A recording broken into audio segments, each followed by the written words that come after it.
तो आज मैं आपको एक्सप्लेन करूंगी आयरन मैन के तीनों पार्ट्स। तो मूवी की स्टार्टिंग होती है अफगानिस्तान के बॉर्डर को दिखाते हुए। वहाँ पर यूएस आर्मी भी होती है जो कि किसी ऐसे आदमी का इंतजार कर रही होती है जो कि वेपन्स को डील करता था और उसका नाम था टॉनी। फिर कुछ ही टाइम में हम देखते हैं कि टॉनी वहाँ पर पहुँच जाता है। वहाँ पर टॉनी उस आर्मी को एक मिसाइल दिखाता है और कहता है कि ये हम लोगों ने बनाया है। ये इतना ज्यादा खतरनाक है कि ये एक मिसाइल ही पूरी कंट्री को तबाह करने के लिए काफी है। और फिर वहाँ पर उसका एक्सपेरिमेंट किया जाता है। दरअसल टोनी यहाँ पर आर्मी से कोई डील करने आया था और इस डील से वो बहुत अमीर हो सकता था। उसके बाद वो यहाँ से चला जाता है, लेकिन तभी टोनी की कार पर कोई फायरिंग करने लगता है। वहाँ पर मौजूद सारी की सारी आर्मी टोनी को बचाने की कोशिश करती है, लेकिन वो लोग उन आर्मी को फायर करके मार देते हैं। टोनी अपनी जान बचाकर गाड़ी से बाहर तो आ जाता है, लेकिन उसके पास उसी की कंपनी का बॉम्ब पड़ा होता है जिसके फट जाने से वो काफी जख्मी हो जाता है। अब हमें एक दिन पहले का टाइम दिखाया जाता है जब टोनी को बेस्ट वेपन मेकर का अवार्ड मिला था। दरअसल जो कंपनी ये चला रहा था ये इसके फादर ने अपने दोस्त के साथ मिलकर बनाई थी, लेकिन जिस जगह अवार्ड दिया जा रहा था टोनी वहाँ पर मौजूद नहीं था, तो उसका अवार्ड कोई और रिसीव कर लेता है। अब अगर टोनी वहाँ पर नहीं था तो वो कहाँ पर था? वो था एक कैसीनो में। वहाँ पर वो आदमी आता है जिसने टोनी का अवार्ड लिया था। वो उसे उसका अवार्ड देता है तो वो कहता है कि यार मैं इसे कहाँ रखूंगा, मेरे घर में तो जगह ही नहीं है। वो अवार्ड वो लोगों को देकर वहाँ से चला जाता है। तभी वहाँ पर एक रिपोर्टर आती है और टोनी से कहती है कि क्या आप सेटिस्फाई हैं कि आप नए नए वेपन्स बना रहे हैं और वो इतने खतरनाक हैं कि किसी की भी जान ले सकते हैं, बल्कि पूरी कंट्री ही डिस्ट्रॉय कर सकते हैं। तो टोनी कहता है कि हाँ मैं सेटिस्फाई हूँ, क्योंकि अगर हम वेपन्स ना बनाएं तो लोग हमें ही मार डालेंगे। उसके बाद ये दोनों कुछ टाइम साथ स्पेंड करते हैं और फिर टोनी को बताया जाता है कि उसकी अफगानिस्तान के लिए फ्लाइट है और टोनी अपने प्राइवेट जेट से होता हुआ अफगानिस्तान आ जाता है। अब सीन शिफ्ट होता है प्रेजेंट टाइम की तरफ, जब टोनी बेहोश है और एक बैटरी से कनेक्टेड है। जब उसे होश आता है तो वह देख के काफी हैरान होता है कि मेरे साथ बैटरीज क्यों लगी हुई हैं। वो होश में आकर अपने साथ खड़े आदमी से पूछता है कि मेरे साथ ये क्या हो रहा है। तो वो आदमी उसे बताता है कि जब तुम्हारे साथ वो बॉम्ब एक्सप्लोड हुआ तो उसके कई पीसेस तुम्हारी बॉडी के अंदर चले गए। वो इतने छोटे पीसेस थे कि हम उनको बाहर नहीं निकाल सकते थे। अब इसका एक ही हल था कि हम उन पीसेस को तुम्हारे दिल के पास जाने से रोक सकें। तो इस वजह से हम ये इलेक्ट्रोमैग्नेटिक वेव्स यूज कर रहे हैं, तो तुम्हें घबराने की कोई जरूरत नहीं है। हमें पता चलता है कि टोनी को टेररिस्ट ने किडनैप कर रखा है और तभी वहाँ पर उन टेररिस्ट का लीडर आता है। वो टोनी से कहता है कि जानते हो मैंने तुम्हें किडनैप करके यहाँ पर क्यों बुलाया? मुझे तुम्हारा बनाया गया मिसाइल काफी पसंद आया और जैसा कि तुम जानते हो कि यूएस आर्मी ने हमारे बॉर्डर पर कब्जा कर रखा है, तो मैं चाहता हूँ कि सेम मिसाइल तुम हमारे लिए भी बनाओ और बस जैसे ही तुम मुझे मिसाइल दे दोगे तो मैं उन पर अटैक करके तुम्हें छोड़ दूंगा। तो टोनी कहता है कि हरगिज नहीं, ये तुम्हारी भूल है। तो टोनी के साथ खड़ा हुआ आदमी उसे कहता है कि नहीं, ऐसा नहीं करो, तुम्हारे पास इसके अलावा और कोई सोल्यूशन नहीं है, क्योंकि ये एक ऐसा इलाका है जहाँ तुम्हारे साथी इवन आर्मी भी नहीं तुम्हें ढूंढ सकती। अब ये आदमी था कौन? दरअसल ये आदमी भी वेपन्स बनाया करता था और इन्हें भी यही लोग लेकर आए थे यहाँ पर। अब टोनी और वो डिसाइड करने लगते हैं कि यहाँ से बाहर कैसे निकला जाए। हालांकि यहाँ से बाहर जाना लग तो इम्पॉसिबल रहा था, लेकिन वो फिर भी ट्राई करना चाहते थे। वो आदमी कहता है कि मुझे अपनी फैमिली के पास जाना है। तो टोनी कहता है कि मेरी कोई फैमिली नहीं, बस एक ड्राइवर और एक सेक्रेटरी है। तो वो दोनों सोचते हैं कि हम कोई ऐसा ड्रेस बनाएंगे जो कि बुलेट प्रूफ हो, ताकि जब हम लोग बाहर निकले और वो हम पे शूट करें तो हम पे कोई असर ना हो और हम फौरन से भाग जाएं। वो आदमी टोनी को बताता है कि तुम्हारी बॉडी में जो इलेक्ट्रोमैग्नेटिक वेव्स हैं उनको सिर्फ वही बैटरी कंट्रोल कर सकती है जो मैंने तुम्हारी बॉडी के साथ कनेक्ट की थी। अब उसको ढूंढना होगा ताकि उसको यूजफुल बनाकर हम यहाँ से बाहर जा सकें, लेकिन उस सूट के लिए इनको बहुत हाई पावर्ड बैटरी चाहिए थी जो कि सूट को रन भी कर सकती। दूसरी तरफ लीडर को तो यही लग रहा होता है कि शायद ये लोग मेरे लिए वो मिसाइल बना रहे हैं, तो वो उसको मटेरियल भी देता रहता है, क्योंकि वो नहीं जानता होता कि मिसाइल बनाने के लिए क्या क्या मटेरियल चाहिए। लेकिन जल्द ही जब वो सूट तैयार होता है तो इस बात की खबर उस लीडर तक भी पहुंच जाती है। उसे बहुत गुस्सा आता है और वो उस आदमी को जो कि टोनी के साथ इस सूट बनाने में हेल्प कर रहा था काफी इंजर्ड कर देता है।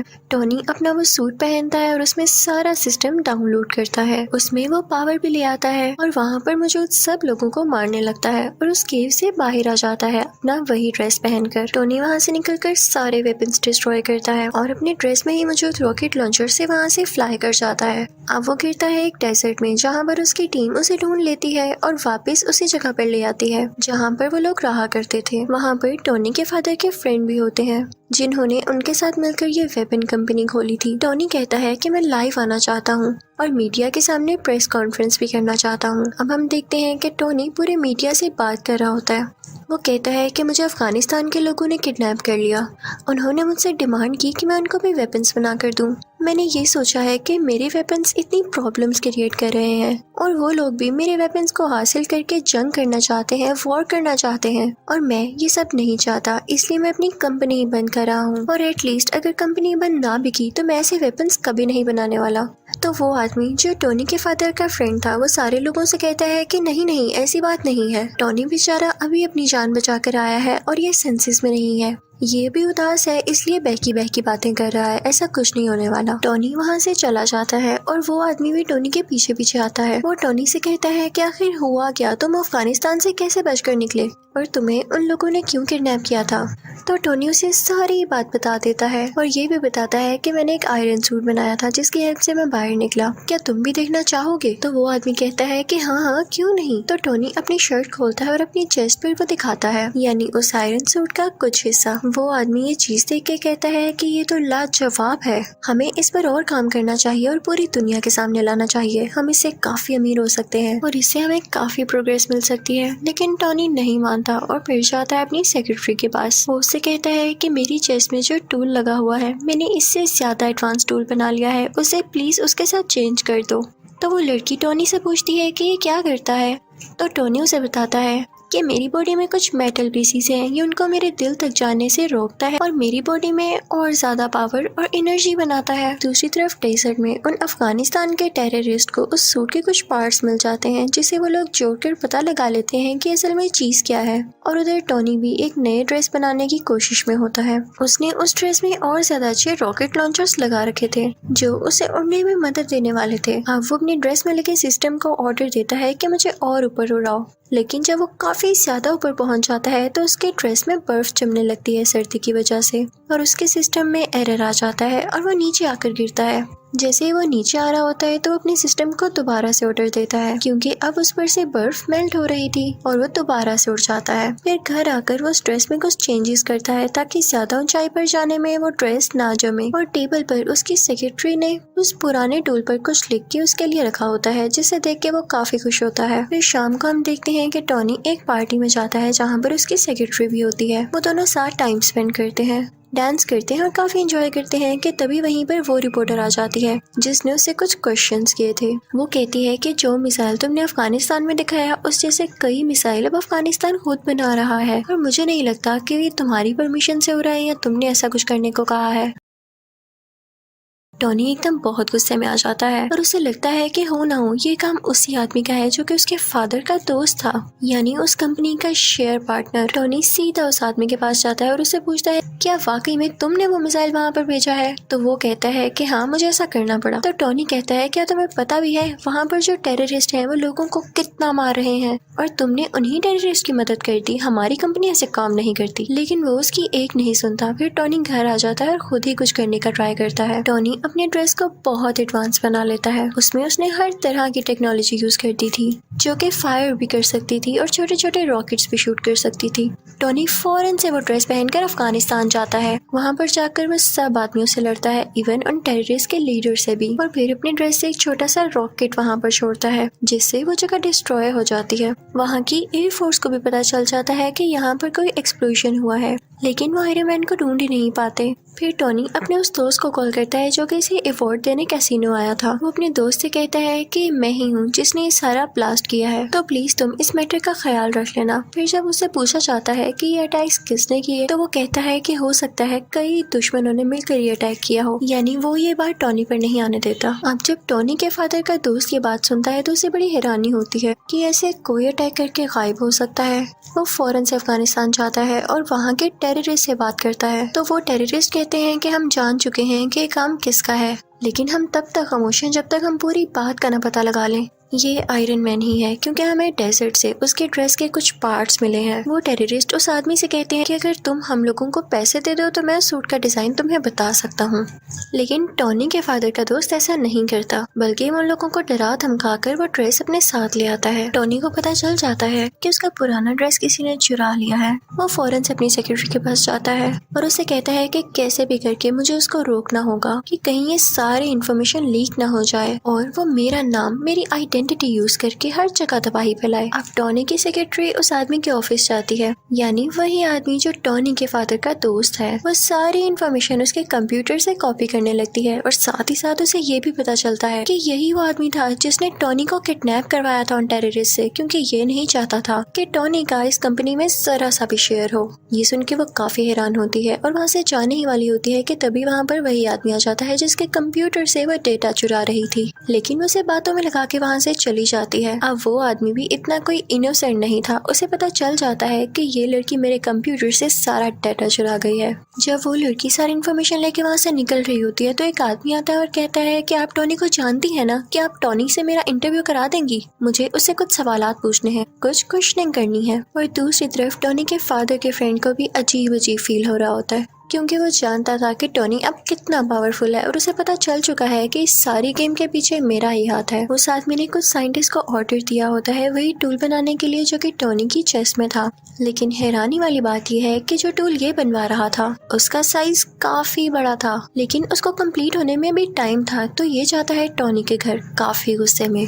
वो टॉनी की बॉडी को डीएक्टिवेट करके उसकी चेस्ट में से वो टूल, यानी जो अब उसका हार्ट था, वो ले जाता है, जिसकी वजह से टॉनी बहुत डाउन फील करने लगता है और उसके बगैर वो ज्यादा देर जिंदा रहने वाला नहीं था। कि तभी टॉनी को याद आता है कि उसकी सेक्रेटरी ने उसे एक पुराना टूल भी दिया था। वो फौरन से उसको लगा लेता है और अपना ड्रेस दोबारा से अपनी बॉडी पर ले आता है। अब टॉनी के फादर का फ्रेंड तो टॉनी का वो टूल लेके जा चुका था। उसने अपने पास काफी बड़ा आयरन जायंट बना रखा था जिसका वो नाम रखता है आयरन मॉन्गर। वो आदमी वो टूल जो टॉनी की चेस्ट से निकाला गया था उसके अंदर डाल देता है, जिससे वो एक्टिवेट होने लगता है। उसमें कई पावर्स आ जाती हैं, लेकिन इतनी ही देर में असली आयरन मैन भी वहाँ पर पहुँच चुका था और अब इन दोनों में काफी ज्यादा फाइट होती है। अब वो दोनों लड़ते लड़ते रोड पर आ जाते हैं। तभी आयरन मैन को याद आता है कि अभी तक ये सूट पूरी तरह ठीक नहीं हुआ, यानी अभी भी ये कई ज्यादा हाइट पर जाकर फ्रीज हो जाएगा। वो फौरन से ऊपर उड़ने लगता है ताकि आयरन मॉन्गर भी उसका पीछा करे, और जब वो लोग बहुत ऊपर पहुंच जाते हैं तो आयरन मॉन्गर का ड्रेस जमने लग जाता है, फ्रीज होने लग जाता है और वो अजीब सा हो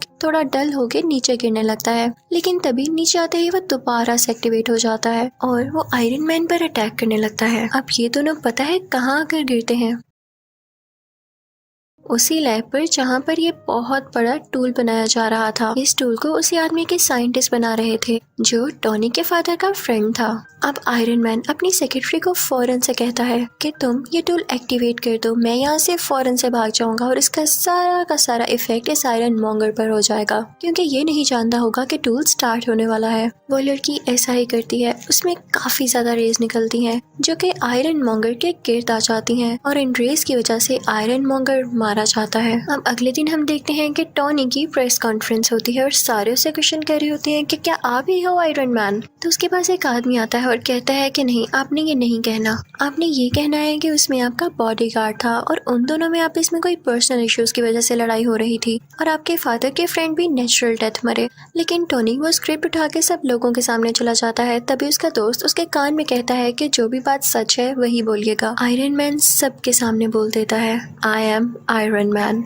यानी अब सबको पता चल चुका था कि असली आयरन मैन टोनी ही है। और इसी के साथ आयरन मैन पार्ट 1 यही खत्म हो जाता है। तो अब मैं आपको एक्सप्लेन करूंगी आयरन मैन पार्ट 2। अब जहाँ पर पार्ट 1 का एंड हुआ था वहीं से पार्ट 2 स्टार्ट होता है। वही न्यूज के टोनी ने ये एक्सेप्ट कर लिया है कि वही आयरन मैन है। किसी के टीवी पर चल रही होती है और जो आदमी इसको देख रहा होता है उसका नाम इवैन होता है। ये न्यूज देखते ही इवैन के फादर की डेथ हो जाती है। तो इवैन कहता है कि मैं आयरन मैन से बदला लेके जरूर रहूंगा। तो वो भी एक छोटा सा टूल तैयार करता है जिससे वो अपना ड्रेस बनाने वाला था, क्योंकि वो आयरन मैन से फाइट करने लगा था। अब कई दिन बाद इवैन का ड्रेस तैयार हो जाता है और वो उसे नाम देता है व्हिपलैश। उसमें ये पावर थी कि वो किसी भी मेटल को काट सकता था। फिर हम देखते हैं कि 6 महीने गुजर जाते हैं और टोनी कुछ लोगों से स्पीच कर रहा होता है। उसने अपना वही ड्रेस पहना होता है। वो बताता है कि मेरे फादर का ये ड्रीम था कि वो एक सिटी बनाए जिसमें एडवांस बिल्डिंग्स हो और काफी अच्छी टेक्नोलॉजी हो, लेकिन वो तो अपना ये ड्रीम पूरा नहीं कर पाए। अब मैं उनका ये ड्रीम पूरा करूंगा। और वो अपना ड्रेस सबको दिखाता है कि ये ड्रेस मेरी हेल्प करेगा। टोनी ये सब बातें करके वहाँ से निकल ही रहा होता है कि तभी उसके पास कुछ लोग आते हैं। वो टोनी से कहते हैं कि आपसे कुछ लोग कुछ बातें पूछना चाहते हैं। वो सब लोग ये चाहते हैं कि आप सुबह कोर्ट में आए। वो आपके ड्रेस के बारे में आपसे कुछ इन्वेस्टिगेशन करेंगे। जब टोनी कोर्ट जाता है तो उसे पता चलता है कि वहाँ पर तो आर्मी है। कोर्ट के सेनेटर उसे कह रहे होते हैं कि सूट तो तुमने काफी अच्छा बनाया है, लेकिन इतनी ज्यादा पावरफुल और खतरनाक चीज तुम्हारे पास नहीं होनी चाहिए। ये आर्मी को दे दो क्योंकि वो अपने सोल्जर्स की काफी अच्छी ट्रेनिंग कर सकती है इससे। तो टोनी कहता है कि नहीं, वो ड्रेस मैंने बनाया है, मेरी मेहनत लगी है उसमें, मैंने उस पर कई एक्सपेरिमेंट्स किए और मुझे ही उसको यूज करना आता है। वो मेरा ड्रेस है और मैं ही आयरन मैन हूँ। No one can be iron man. कोई आयरन मैन नहीं बन सकता मेरे अलावा। वहाँ पर टोनी का वही ब्लैक दोस्त भी होता है, लेकिन इस पार्ट में उसका फेस चेंज है, यानी किसी और को टोनी का दोस्त बना दिया गया है, लेकिन कैरेक्टर वही है।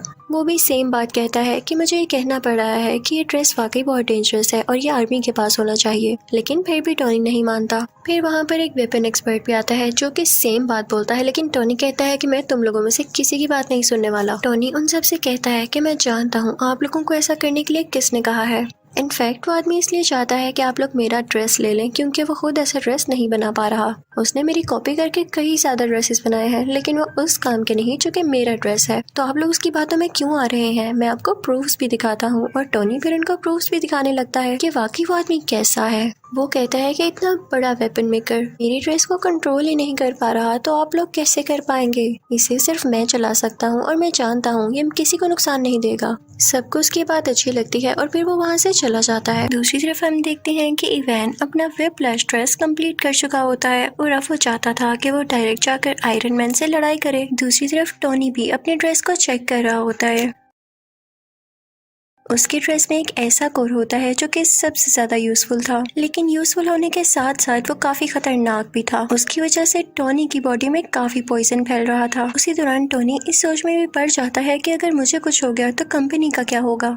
तो वो अपनी सेक्रेटरी को बुलाता है और उससे कहता है कि मैं तुम्हें अपनी कंपनी का सीईओ बनाता हूँ। ये कंपनी अब से तुम्हारे अंडर है, तुम जिसको चाहो हायर करो। फिर टोनी की सेक्रेटरी जो कि अब उस कंपनी की सीईओ थी, एक लड़की को इंटरव्यू के लिए बुलाती है, लेकिन वो लड़की किसी कंपनी की एजेंट होती है। फिर हम देखते हैं कि कार रेस हो रही होती है और उसमें टोनी ने भी पार्टिसिपेट किया होता है, लेकिन तभी वहाँ पर इवैन यानी व्हिप्लैश आ जाता है और उस पर अटैक कर देता है, जिससे उसकी गाड़ी 2 हिस्सों में टूट जाती है। ये न्यूज टीवी पर टोनी की यानी वो सीईओ भी देख लेती है और उसके बॉडीगार्ड से कहती है कि हमें फौरन उसकी मदद के लिए जाना होगा। वो दोनों जाते हैं और टोनी को उसका ब्रीफ केस देते हैं जिसके अंदर वो आयरन मैन वाला ड्रेस होता है और टोनी उसको पहन लेता है। अब आयरन मैन में और व्हिप्लैश में काफी लड़ाई होने लगती है, लेकिन आयरन मैन जो भी अटैक्स कर रहा था व्हिप्लैश उनको रोके जा रहा था और कई देर तक ऐसे चलता है। लेकिन तभी आयरन मैन व्हिप्लैश पर जोरदार अटैक करता है, जिससे फाइनली व्हिप्लैश को डिफीट हो जाती है। व्हिप्लैश को अरेस्ट कर लिया जाता है। थोड़ी देर बाद टोनी पुलिस स्टेशन जाता है इवैन से ये पूछने के लिए कि उसने उस पर अटैक क्यों किया। वो आगे से चुप रहता है तो टोनी उससे कहता है कि वैसे तुम्हारी टेक्नोलॉजी थी बड़ी कमाल की, तुम अगर ये आर्मी को बेच देते तो तुम काफी अमीर हो सकते थे। और ये कह के वो वहाँ से चला जाता है। फिर हम देखते हैं कि एक और आदमी आता है जो कि सेम टू सेम इवैन के जैसा था, इवन उसका यूनिफॉर्म भी। वो दरअसल जेल में इसलिए भेजा गया था ताकि उसको मरवाकर लोगों को ये शो किया जा सके कि इवैन मर चुका है। और एक आदमी जो कि बहुत बड़ा गैंगस्टर था असली इवैन को रेस्क्यू कर लेता है, वहाँ से निकलवा लेता है। सबको यही लग रहा था कि इवैन मारा जा चुका है क्योंकि उन्होंने वहाँ पर ब्लास्ट करवा के नकली इवैन को मरवा दिया था। वो गैंगस्टर किसी इंडस्ट्री का ओनर था और टोनी का सबसे बड़ा दुश्मन था। वो ये चाहता था कि वो भी आयरन मैन के ड्रेस की तरह कई ज्यादा ड्रेसेस बनाए और पूरी आर्मी बनाए उनसे। उसने इवैन को भी इसीलिए छुड़वाया था। दूसरी तरफ टोनी के ड्रेस का वो कोर उसे काफी सता रहा होता है। वो उसकी चेस्ट में मुसलसल पॉइजन पहुंचा रहा था, जिससे उसे फील हो रहा था कि अगर उसने कुछ न किया जल्द तो वो मारा जाएगा। लेकिन इस बात की फिक्र ना करते हुए वो अपनी बर्थडे पार्टी रखता है और उसमें डांस कर रहा होता है कि तभी उसका वो ब्लैक फ्रेंड आता है और उसे कहता है कि आर्मी का ऑर्डर है कि कल तुम्हें या तुम्हारे ड्रेस को उनके सामने लाया जाए। वो आदमी भी टोनी से अब तंग आ चुका था। वो कहता है कि तुम अपना ड्रेस पहन के पार्टी कर रहे हो, तुम जानते भी हो कि कितना खतरनाक है, लेकिन टोनी उसकी बात नहीं सुनता। तो वो भी टोनी का पुराना ड्रेस पहन कर आ जाता है। और उन दोनों में अब काफी ज्यादा फाइट होती है। दोनों ने ही आयरन के ड्रेसेस पहने रखे थे और दोनों चाहते थे कि किसी न किसी तरह एक दूसरे को हरा दें ताकि पहला जीत जाए।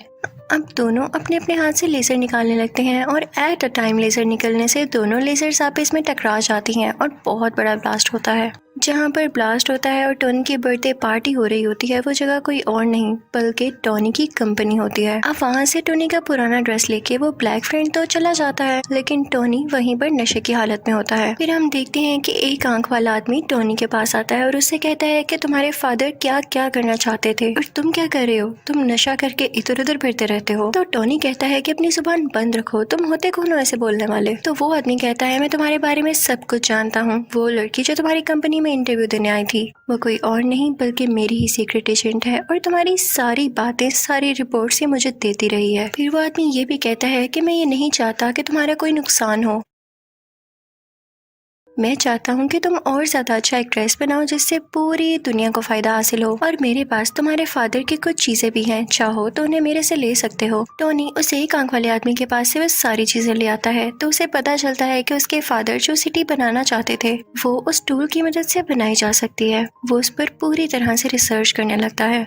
वहाँ पर उसको कोड का पूरा डिजाइन भी नजर आ जाता है। वो उस पर थोड़ी सी और रिसर्च करता है और काफी चेंजेस करने के बाद बहुत ही ज्यादा एडवांस टूल बना लेता है और फिर उसी टूल से वो एक नया ड्रेस तैयार करता है जिसको वो नाम देता है मार्क 6। और साथ ही उसे इवेन की कॉल भी आती है जो कहती है कि मैंने तुम्हारे दुश्मन के साथ मिलकर एक काफी अच्छा ड्रेस तैयार कर लिया है, मैं वेट करूंगा उस दिन का जब तुम और मैं आमने सामने होंगे और देखते हैं कि कौन जीतता है। मैं आप लोगों को राज बताती हूँ कि इन लोगों ने वो ड्रेस किस तरह से तैयार किया। टोनी का वो पुराना ड्रेस जो कि टोनी का दोस्त आर्मी के पास लेके आया था, उस ड्रेस में इवान ने और टोनी के दुश्मन ने कुछ चेंजेस किए और उसको और ज्यादा एडवांस बना दिया कुछ टेक्नोलॉजीज की मदद से, जो कि बहुत सारी वॉर्स लड़ सकता था और फाइट कर सकता था। अब दूसरी तरफ टोनी का दुश्मन लोगों से स्पीच कर रहा होता है कि मैंने आयरन सोल्जर्स बनाए हैं क्योंकि अब आयरन आर्मी का दौर है। दूसरी तरफ टोनी को भी पता चल जाता है कि इवान किसी के साथ सच्चा नहीं है, तो वो जाता है अपने उसी दुश्मन के पास, उसी इंडस्ट्री के ओनर के पास और उसे जाके कहता है कि इवान तुम्हारे साथ धोखा करेगा, वो तुम्हारी सारी आर्मी को अपने कब्जे में कर लेगा और वो सिटी पर अटैक कर देंगी। और ऐसे ही होता है, इवेंट देखते ही देखते सब सूट्स को अपने काबू में कर लेता है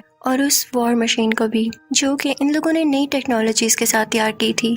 वही ड्रेस जो कि टोनी का पुराना ड्रेस था। टोनी उस इंडस्ट्री के ओनर से कहता है कि मैंने कहा था ना, जाओ अब अपने सोल्जर्स को कंट्रोल करो, लेकिन अब बहुत देर हो चुकी थी। तो वो सीक्रेट एजेंट वहाँ पर पहुँचती है जहाँ पर इवान इन सारे आयरन सोल्जर्स को कंट्रोल कर रहा होता है, लेकिन वो सारे के सारे अपना कंट्रोल खो चुके थे। तभी वहाँ पर आता है टोनी जो कि अब आयरन मैन बन चुका था। वो आते ही अपनी पावर्स का यूज करता है और सारे आयरन सोल्जर्स को मार गिराता है, लेकिन तभी उसके सामने आ जाता है व्हिप्लैश जो कि ज्यादा स्ट्रॉन्ग हो गया था अपने उसी ड्रेस में। टोनी यानी आयरन मैन उस पर अटैक करने लगता है, लेकिन अब उस पर कुछ असर नहीं हो रहा था क्योंकि व्हिप्लैश अब काफी स्ट्रॉन्ग हो चुका था और अब वो जानता था कि आयरन मैन का मुकाबला कैसे करना है। तभी टोनी को याद आता है कि जब उसकी और उसके ब्लैक फ्रेंड की लेजर आपस में टकराई थी तो बहुत बड़ा ब्लास्ट हुआ था। वो अपने उस फ्रेंड से कहता है कि हम वो एक्सपेरिमेंट दोबारा से करते हैं। अब वो दोनों ऐसे ही करते हैं और वहाँ पे काफी बड़ा ब्लास्ट होता है। व्हिप्लैश वहीं पर मारा जाता है। अब अगले सीन में हम देखते हैं कि टोनी के पास वही एक आंख वाला आदमी आता है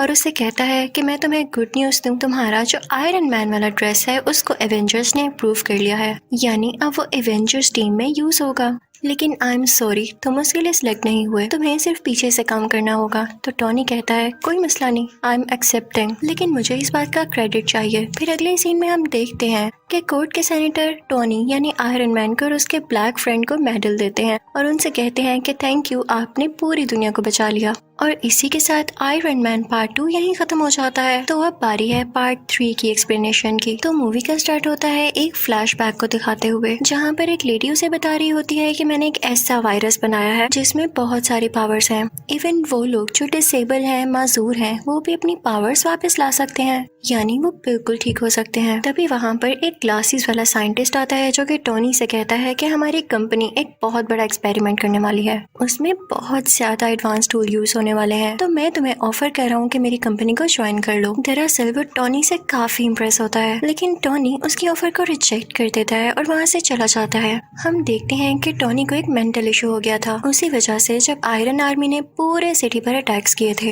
और टोनी उन्हें शुरू में बचा नहीं पा रहा था, उसे वो फ्लैशबैक बार बार आते थे और इसी को लेके वो काफी सैड और बुरा फील किया करता था। लेकिन उसका दोस्त उसे हौसला देता है। आयरन मैन सोचता है कि अगर उन लोगों ने दोबारा से अटैक कर दिया तो मैं क्या करूंगा। इसके लिए वो आयरन मैन की पूरी टीम बना देता है और वो उस टीम का नाम रखता है आयरन लीजन। अब हमें पता चलता है कि पूरी कंट्री में दोबारा से अटैक्स हो रहे हैं और वो कोई और नहीं बल्कि मैंड्रिन नाम का एक आदमी करवा रहा है।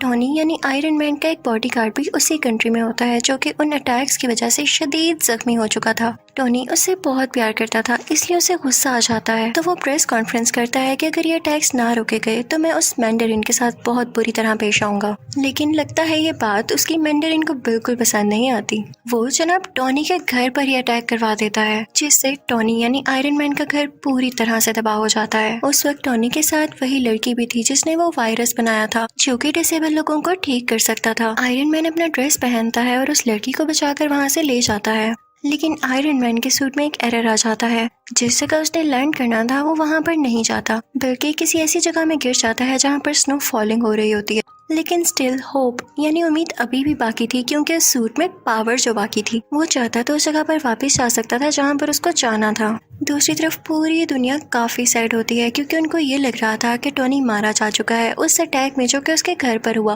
क्योंकि उसके बाद टोनी किसी को दिखाई जो नहीं दिया। आयरन मैन जिस विलेज में गिरा था वहाँ पर उसे एक बच्चा दिखाई देता है। वो उससे कई बातें करने लगता है क्योंकि वो बच्चा उसको काफी इनोसेंट लगता है। टोनी देखता है कि वो विलेज भी तबाह हो चुका है और सेम उसी तरीके से ये तबाह हुआ है जिस तरीके से टोनी के घर पर अटैक किया गया। तो वो समझ जाता है कि जरूर इसके पीछे मैंडरिन का ही हाथ है। अब वो इस सारे केस पर रिसर्च करने लगता है। उसे पता चलता है कि ये एक्सप्लोजन्स किसी वेपन के जरिए नहीं हुए बल्कि ये उन सोल्जर्स ने किए हैं जो कि सुपर पावर्स रखते हैं। टोनी सबसे मैंडरिन की लोकेशन के बारे में पूछता है लेकिन उसे कुछ पता नहीं चलता। सरप्राइजिंगली वो बच्चा उसे मैंडरिन की लोकेशन तक पहुंचा देता है। विलेज में टोनी ने कुछ वेपन्स भी तैयार कर रखे थे जो वो अपने साथ लेकर यहाँ आया था। वहाँ पर उसे पता चलता है कि मैंडरिन तो था ही नहीं, वो ड्रामा कर रहा था कि जैसे वो वहाँ पर हो। वहाँ पर सिर्फ एक आदमी था कि जो उस जगह की वीडियोस बनाकर पब्लिश किया करता था।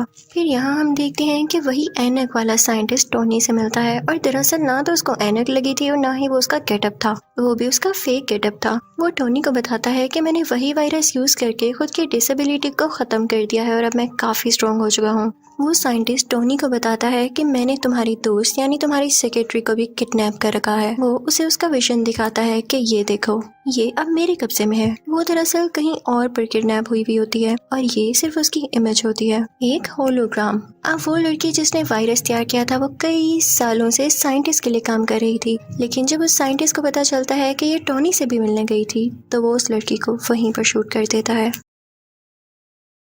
हम देखते हैं कि वो साइंटिस्ट काफ़ी अच्छी टेक्नोलॉजी यूज़ करता था जिसकी वजह से उसकी लोकेशन कोई भी ट्रैक नहीं कर पाता था। वहाँ पर वॉर मशीन भी होती है जो कि टोनी का फ्रेंड चला रहा होता है, यानी वही आयरन सूट जो वो लेकर भागा था। लेकिन अब उस ड्रेस का नाम चेंज कर दिया गया था और ये उसी साइंटिस्ट ने किया था। दरअसल वो टोनी को ये बताना नहीं चाहता था कि ये वही ड्रेस है। वो उस ड्रेस को यानी वॉर मशीन को अपने पास ले आता है, लेकिन टोनी भी काफी पावरफुल था। वो वहाँ से जान छुड़ाकर भाग चुका था क्योंकि उसे मैंडरिन की लोकेशन का पता लगाना था। इसी दौरान टोनी को पता चलता है कि वो साइंटिस्ट वो एडवांस ड्रेस चुराकर यूएस के प्रेसिडेंट को मारना चाहता है और इसके लिए उसे कुछ भी करके उसे रोकना होगा। और इसी पर्पस के लिए वो साइंटिस्ट वहाँ पर पहुँच जाता है जहाँ पर वो प्रेसिडेंट होते हैं जो कि किसी और कंट्री जाने के लिए तैयार हो रहे थे। वो उसे किडनैप कर लेता है और अपनी सीक्रेट लोकेशन पर ले आता है जहाँ पर कोई नहीं पहुँच सकता था। लेकिन टोनी वहाँ पर पहुँच ही जाता है क्योंकि उसकी हेल्प की थी उस छोटे बच्चे ने और टोनी था भी बहुत टैलेंटेड। टोनी वहाँ पर जाकर सारे बाकी पैसेंजर्स को भी बचा लेता है, लेकिन जब बारी आती है प्रेसिडेंट को बचाने की तो इतनी ही देर में वो साइंटिस्ट उसे लेकर वहाँ से जा चुका होता है और वो नाकाम रह जाता है प्रेसिडेंट को बचाने में। लेकिन हमें ये जरूर पता चल जाता है कि साइंटिस्ट की सीक्रेट लोकेशन क्या थी। ये समंदर के पास एक खुफिया जगह थी और ये प्रेसिडेंट को यहाँ पर पता है क्यों लाया था, क्योंकि ये उनकी डेथ पूरे सोशल मीडिया के सामने लाइव दिखाना चाहता था, जिससे इसको पॉपुलैरिटी मिलती यानी ये मशहूर हो जाता और लोग इससे डरने लगते। और प्रेसिडेंट को पकड़ना इतना आसान नहीं हुआ था, बल्कि प्रेसिडेंट के नीचे जो बंदा होता है यानी वाइस प्रेसिडेंट, उसने जेलसी में आकर प्रेसिडेंट की किडनैपिंग में उस साइंटिस्ट की हेल्प की थी। उसने ये लालच में भी किया था क्योंकि उसकी एक डिसेबल बेटी थी जिसको साइंटिस्ट ने वही वायरस देकर ठीक कर दिया था। अब हम देखते हैं कि टोनी और उसका ब्लैक फ्रेंड उसी जगह पर होते हैं जहाँ पर वो साइंटिस्ट होता है, यानी समंदर के पास वाली खुफिया जगह में। टोनी अपने दोस्त को कहता है कि मैं अपनी असिस्टेंट यानी सीईओ को बचाऊंगा और तुम जाकर प्रेसिडेंट को बचाना। फिर हम देखते हैं कि आयरन मैन उस आदमी के सामने पहुंच चुका है, यानी उस साइंटिस्ट के सामने। उन दोनों में काफी फाइट होती है, दोनों ने ड्रेसेस पहन रखे थे और दूसरी तरफ वो ब्लैक फ्रेंड भी प्रेसिडेंट को बचा देता है और उन्हें भी आयरन ड्रेस पहनाकर सेव कर लेता है और कहता है आप यहाँ से चले जाएं अभी के लिए। आयरन मैन भी उस सीईओ को यानी अपनी दोस्त को बचा लेता है, लेकिन बचाते बचाते वो नीचे गिर जाती है जहाँ पर बहुत ज्यादा आग लगी होती है। टोनी यानी आयरन मैन डर जाता है कि ये तो जल जाएगी अब, लेकिन एक मजे की बात ये थी कि उस साइंटिस्ट ने इसके अंदर भी वो वायरस इंजेक्ट कर रखा था जिसकी वजह से उसे आग से कुछ नहीं होता और वो ठीक हो जाती है। ये तो इनके लिए प्लस पॉइंट हो गया था। अब हम देखते हैं कि टोनी यानी आयरन मैन जाता है उसी साइंटिस्ट के पास। उन दोनों में काफी ज्यादा फाइट होने लगती है, लेकिन जब वो देखता है कि इस पर ना तो मेरी आर्मी का कोई असर हो रहा है ना तो मेरे अटैक्स का, तो उसके पास एक आइडिया आता है। वो अपना ड्रेस उतारता है और उसे साइंटिस्ट को पहना देता है और उस ड्रेस में एक खास बात ये थी कि वो अपने आप को ही ब्लास्ट कर लेता था और टोनी फिर ऐसा ही करता है, वो ड्रेस ब्लास्ट हो जाता है। लेकिन वो साइंटिस्ट बहुत चालाक था, उसने भी वो वायरस अपने अंदर इंजेक्ट कर रखा था जिसकी वजह से वो सरवाइव कर जाता है और उसे कुछ भी नहीं होता। बस इतना है कि वो जल चुका था, लेकिन स्टिल उसमें अभी भी पावर थी काफी ज्यादा। और तभी वहाँ पर वो सीईओ भी आती है और वो साइंटिस्ट को पूरी तरह से मार देती है, जिससे फाइनली वो मर जाता है। फिर वो सीईओ आती है टोनी के पास, वो दोनों गले लगते हैं और कन्फेस करते हैं कि वो एक दूसरे को पसंद करते हैं। उधर टोनी अपनी बाकी आयरन आर्मी को भी ऑर्डर देता है कि खुद को ब्लास्ट कर लो और ऐसा ही होता है। आसमान में लग रहा होता है जैसे फायरवर्क्स चल रहे हों। फिर नेक्स्ट सीन में हम ये भी देखते हैं कि पुलिस ने नकली मैंडरिन और उस वाइस प्रेसिडेंट को भी अरेस्ट कर लिया है। फिर हम देखते हैं क्योंकि टोनी यानी आयरन मैन काफी मशहूर हो चुका था, तो दुनिया के बड़े बड़े सर्जन्स उसका ऑपरेशन करते हैं। उसमें जो मेटल के पीसीस होते हैं वो उसको निकाल देते हैं। ये बहुत ही बड़ी गुड न्यूज थी, यानी ना उसे किसी टूल की जरूरत थी, ना उसे किसी कोर की, ना ही ड्रेस की जरूरत थी उसे जिंदा रखने के लिए। वो उस टूल को पानी में फेंक देता है और उसकी दोस्त यानी सीईओ को भी ठीक कर दिया जाता है। यहाँ पर इस मूवी की हैप्पी एंडिंग हो जाती है। आई होप आपको ये तीनों पार्ट्स अच्छे लगे होंगे। Thank you for watching.